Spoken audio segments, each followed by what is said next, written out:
All right, let's talk about something most of us probably have in the fridge right now: fruit juice. In this explainer, we're going to trace the entire journey of a piece of fruit, from the tree all the way to that carton on the grocery store shelf. So we stumbled upon this pretty bold claim, and it really got us thinking. It's the perfect question to frame our whole investigation today. Is the juice industry actually destroying fruit for profit? Let's see if juice is really a healthy shortcut, or if something important gets lost along the way. To get to the bottom of this, we're going to follow the evidence. We'll look at the two main steps in making juice. First, the pressing, and then the heating. So let's start at the very beginning with that first squeeze. Okay, let's dive right into stage one, pressing. This is where the liquid gets squeezed out of the fruit, and honestly, it's where the biggest changes start to happen right away. You know, on the surface, it seems pretty simple, right? You take a whole fruit, you press it, and you end up with two things: the juice and all the solid stuff left over, the pulp and the skin. The real secret here is figuring out what's in that stuff that gets thrown away. And right off the bat, the first thing to go is fiber. And we're not talking about a little bit. Look at that. Over 90% of a fruit's dietary fiber is just gone, removed with the pulp. That is a massive nutritional hit right out of the gate. And this chart just makes it painfully clear. A whole apple, it's got about 2.4 grams of fiber. The juice from it? A tiny 0.2 grams. So what's the big deal about losing fiber? Well, without it, your body just soaks up all that fruit sugar way faster, which can cause a big spike in your blood sugar. Plus, it means the juice is way less filling than just eating the apple. But here's where it gets really interesting. It's not just about what you lose. The type of fruit you start with can completely change the story.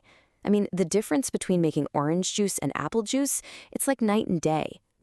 Take vitamin C, for instance. An orange keeps most of its vitamin C right in the liquid. So when you squeeze it, the juice holds on to about 90% of it. Pretty good. But apples, well, they don't have much vitamin C to begin with. And what they do have gets lost to the air or left in the pulp.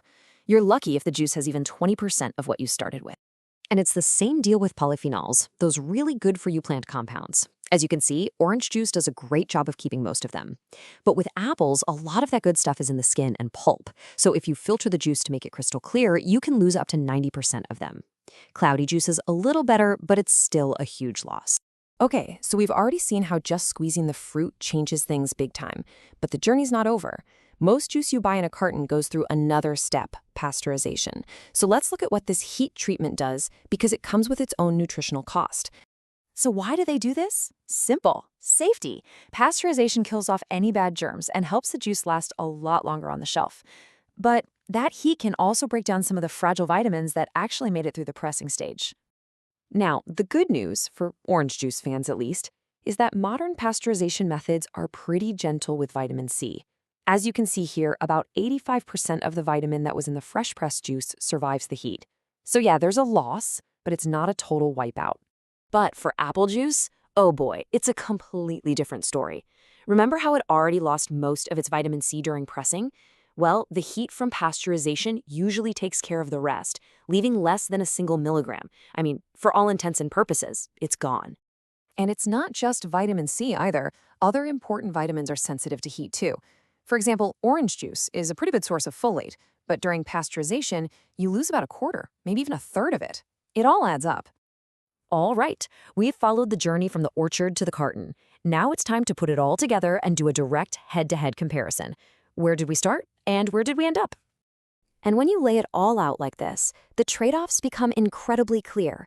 For the convenience of juice, you're giving up almost all the fiber. You're getting a much faster sugar rush, the vitamin content has taken a hit, and it's just not going to fill you up like eating the fruit would. You know, this quote about apple juice really just hits the nail on the head?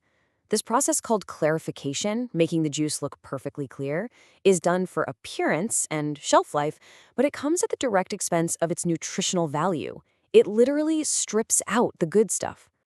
All right, it's time to circle back to that big, provocative question we started with. After seeing all the evidence, is the fruit's nutritional value truly destroyed for profit? Let's deliver the final verdict. So, is destroyed the right word? It's probably an overstatement. A glass of 100% orange juice still gives you a good dose of vitamin C and potassium. But is the fruit's overall health value diminished? Oh yeah, absolutely. Getting rid of all that fiber is, without a doubt, the single biggest nutritional downgrade. The bottom line, juice can be a supplement, but it is definitely not a replacement for eating whole fruit. So we'll leave you with this final thought. The next time you pour a glass of juice, what are you going to see? A quick and healthy shortcut, or just the ghost of the fruit it once was? Thanks for joining us.